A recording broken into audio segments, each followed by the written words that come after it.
Thank you, Mark. We'll talk to you then. Gun violence is sweeping across the country, but technology here in Kentucky is helping investigators solve crimes even faster. WDRB Investigates reporter Valerie Chin uncovers the evidence that is helping catch criminals. Louisville has one of the most active sites in the United States. We have a major problem in the state of Kentucky.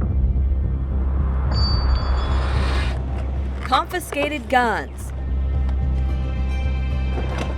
Behind the scenes look with the ATF in London, Kentucky, to see how this newly opened mobile ballistics unit is helping solve crimes.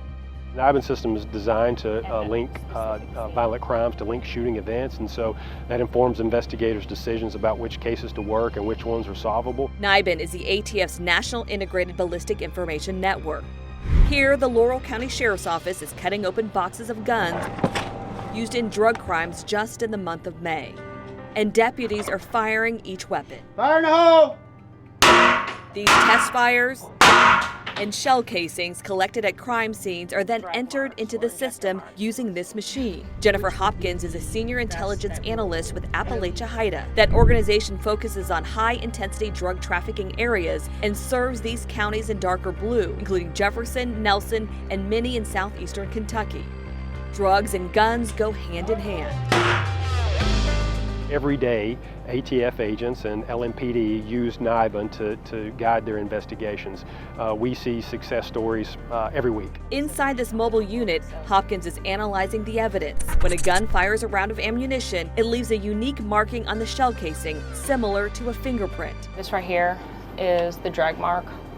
This is the firing pin. The ATF says even firearms that are the same make and model and produced in the same factory on the same day leave different markings on shell casings. And these clues help solve crimes. 24 to 48 hours, then we get a report back, and then if there's a match, we'll get a report. Sometimes we may know who's responsible for a shooting or a homicide or some type of violent crime.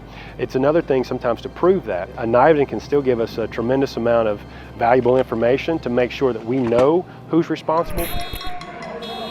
NIBIN was used during the civil unrest in Louisville. We had an LMPD officer that was shot during those demonstrations. Very quickly, we were able to collect evidence from those scenes and recover a firearm nearby and able to link a suspect to that shooting. But there are challenges with the system. It's not mandatory for law enforcement agencies to use the free federal program. The biggest challenge that we have at ATF is participation. Data shows last year 631,000 pieces of evidence were entered into NIBIN, generating over 189,000 leads from nearly 300 locations across the country. Each lead means that same gun was involved in at least one other crime. In 2022, Kentucky NIBIN sites produced more than 3,700 leads, ranking Kentucky 6th in the country when combining Louisville, Lexington, and Madisonville. Outside of the Louisville area, we've had multiple shootings connected to Louisville, connected to our rural areas, and even crossing state lines. The NIBIN system allowed those investigators to identify suspects and make arrests that were outside of the state as well. Investigators are connecting the dots on crimes, one test fire and bullet casing at a time. How does it make you feel to be a part of that to help reduce crime by solving these cases? And it's incredibly meaningful. I know that I'm making an impact. With photojournalist Stuart Hammer, Valerie Chin, WDRB News. And if you have information about this story or any story you think our Investigates team should look into, email us at investigate@wdrb.com.